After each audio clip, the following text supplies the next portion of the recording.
Hello, Aslam class, and welcome to your computing lesson on today's date of the 12th of January 2021. So our topic for computing over this half term, at least, is going to be all about e-safety, and it's all going to be about how we can stay safe when we use our computers and other things like that. It's very important, seeing as you are using a lot of computers at the moment to access your lessons. You are using Teams as well, for those of you, well, you're using Teams, obviously. You know, and I know a lot of you like to play computer games online and things like that as well.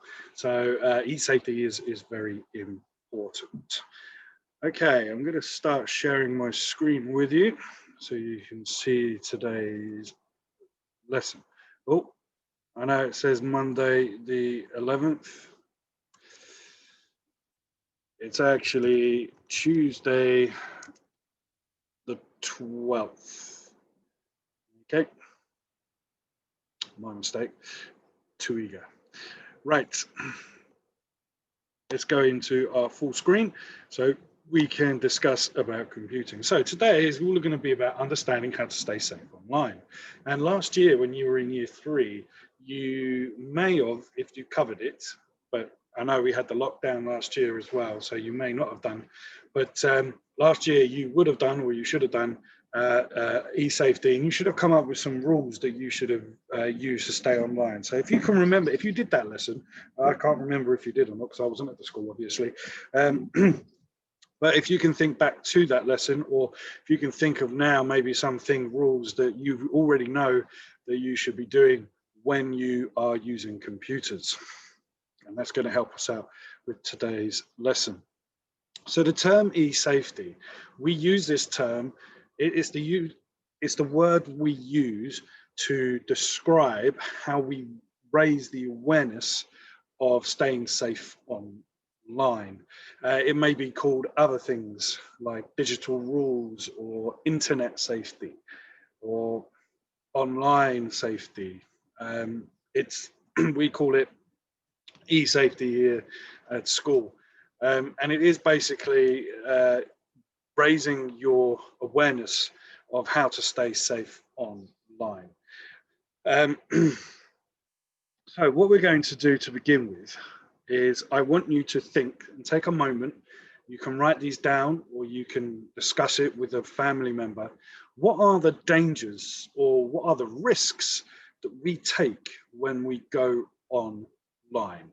And what I would like you to do is to write down as many as you can, or discuss as many as you can, and then we'll come back to it. So I'll give you a couple of minutes to think about it. What are the dangers or the risks that we take when we go online? And when we go online, we're talking about anything where we use the internet. You can pause the video and you can take a couple of minutes to get that done.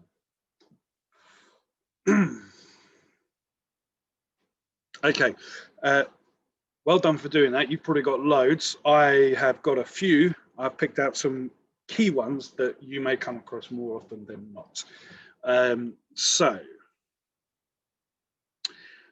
Here we go. These are the 4 main ones that I've come up with. Personal information, social media, and online gaming and pop-ups. What I'm going to do is I'm going to go through each one individually and discuss it with you first. So personal information. Personal information is, it's very important that you don't give out too much personal information when you are online. Because if you put too much personal information on, like giving your real name and giving your address, then you run the risk of somebody being able to use that information and commit fraud. And what that means is that they can pretend to be you, and they can do things like maybe apply for a new credit card or apply for a loan, and it goes against your name. So if they're able to take your real name and your real address because you've posted that online, then you run the risk of somebody coming along and taking that information so that they can then use it to take out a credit card, let's say, or to take out a loan. And unfortunately, it will be you who will have to pay it back.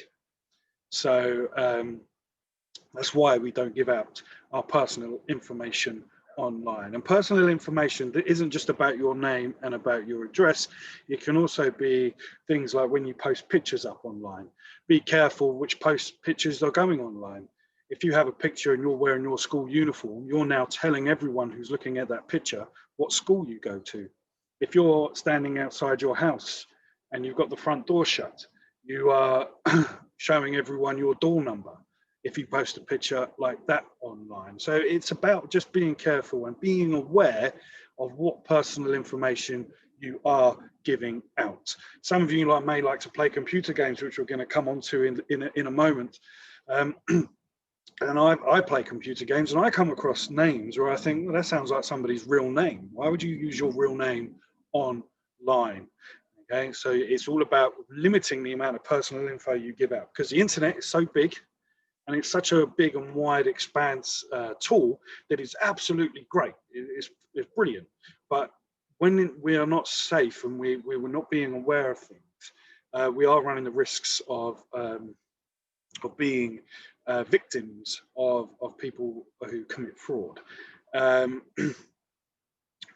If you, as an example, you're walking down the street, okay, and a man or a woman, someone, teenager, whoever, they come up to you and they say to you, "Excuse me, can you please tell me your name and tell me which school you go to?"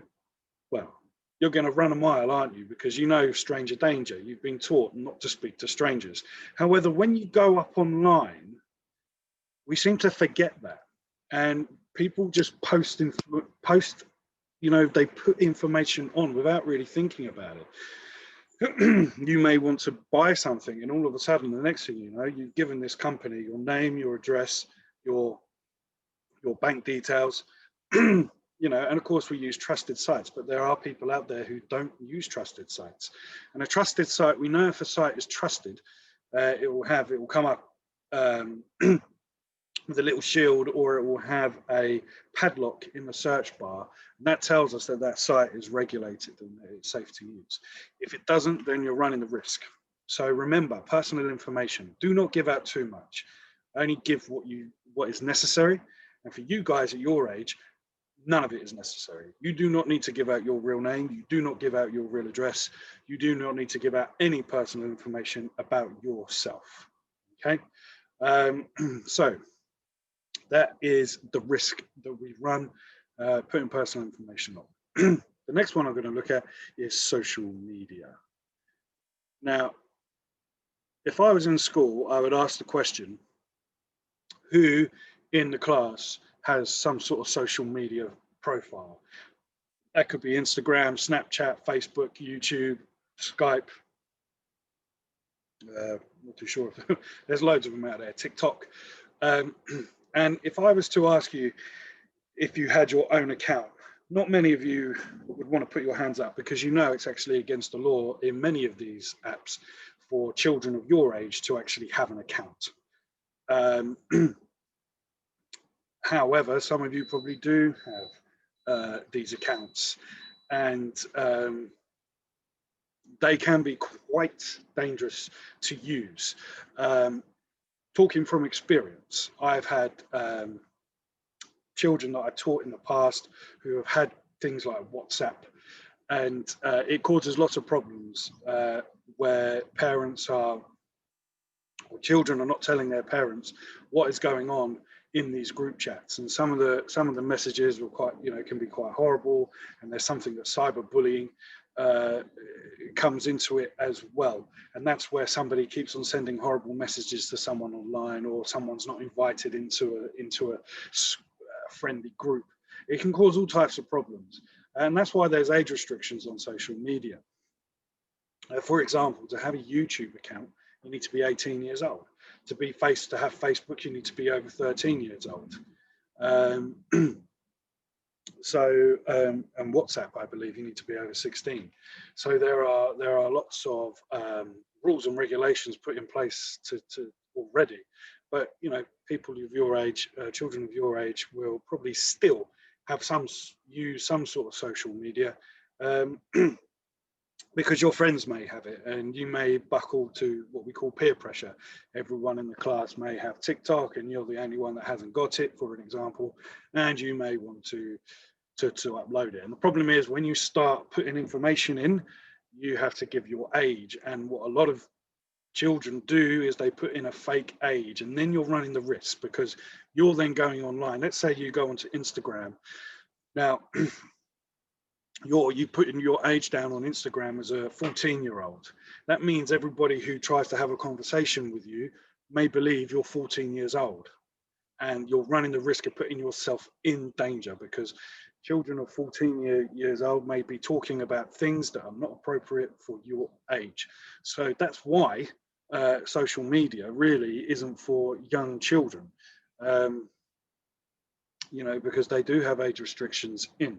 So if you do have a social media account and you've put in your a fake date of birth, you know, you're running the risk of exposing yourself to things that you shouldn't be seeing online.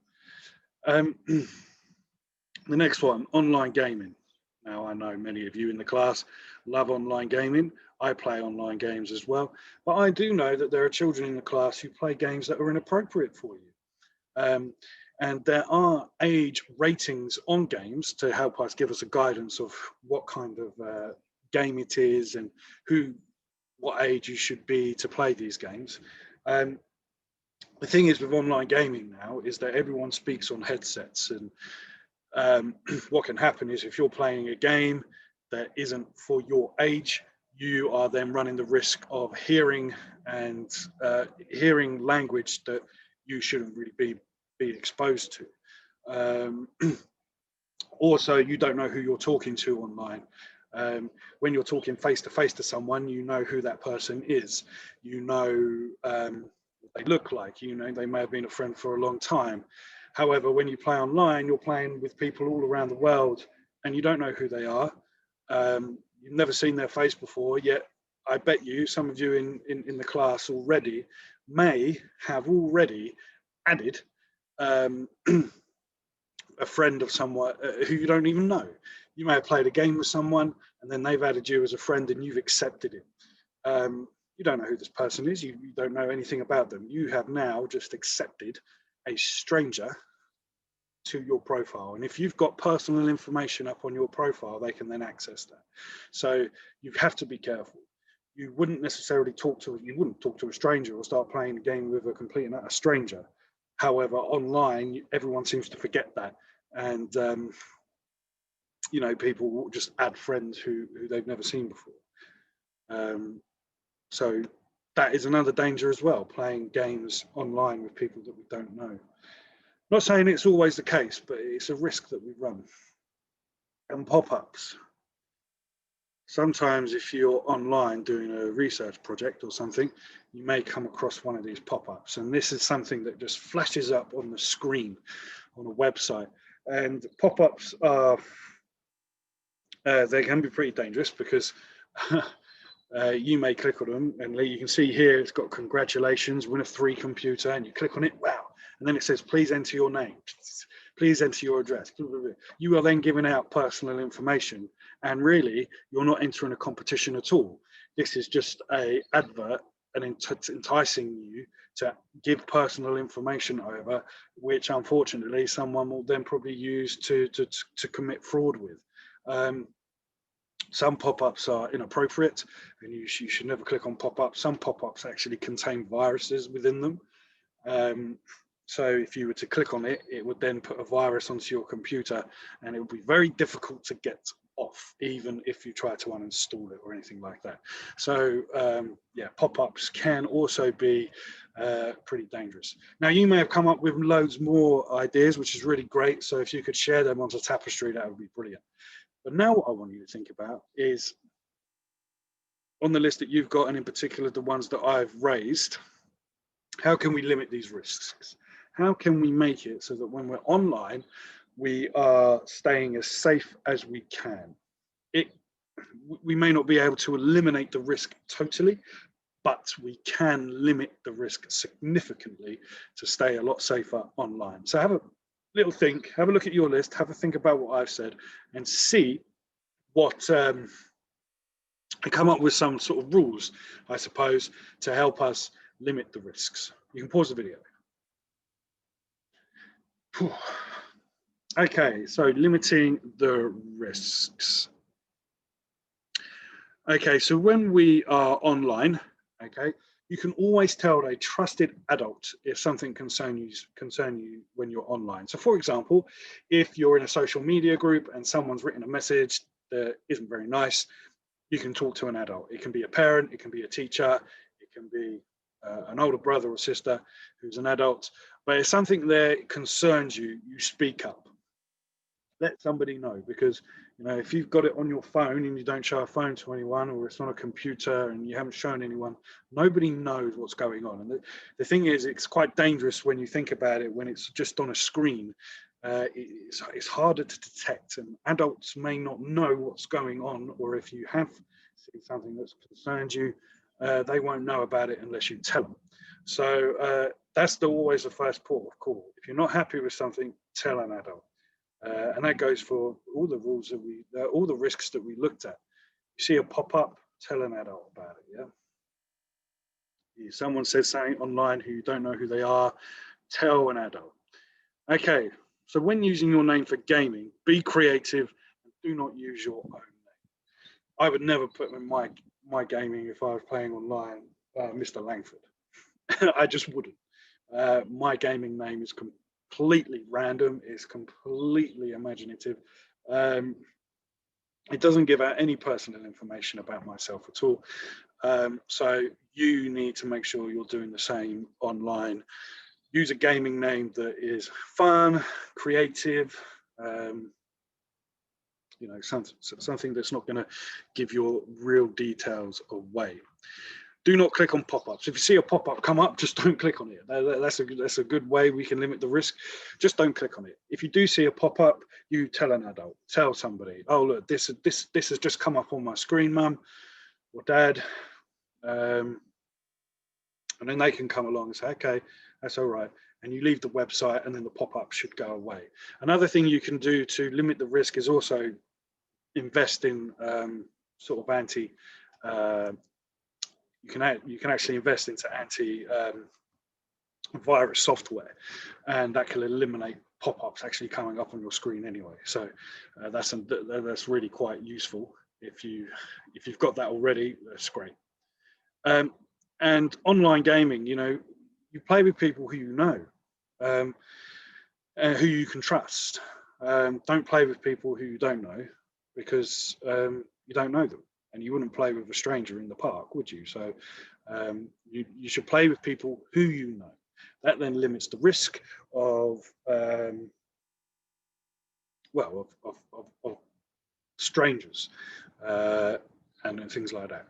I know this might sound a lot scary, but it is a real thing, and we need to be aware of the dangers online. You may have come up with some more ways to limit the risks. If you have, that's brilliant. Make sure it goes up onto Tapestry so we can have a look at it. Okay, on the board here, we're going to come back to this as one of your tasks, but I'm just going to read through these first. So when you go on to doing your tasks, this will be for task number 2. So for the first task, you can make an internet safety poster with rules to help us keep safe when we are online. Our second activity is, can you pick 2 scenarios from the previous slides, which I'm going to go back to, and give advice to the children on how to deal with that issue. So child A says, I was playing a game online with my friends when all of a sudden a screen popped up saying, click here to win an iPad. What advice would you give that person? Child B says, I was looking for some pictures on the Romans for a school project when I saw something that made me feel uncomfortable. What should he do? And then child C said, all my friends have signed onto a music social media group. I know I am underage, but they are all on it. When I registered, it asked for lots of personal information.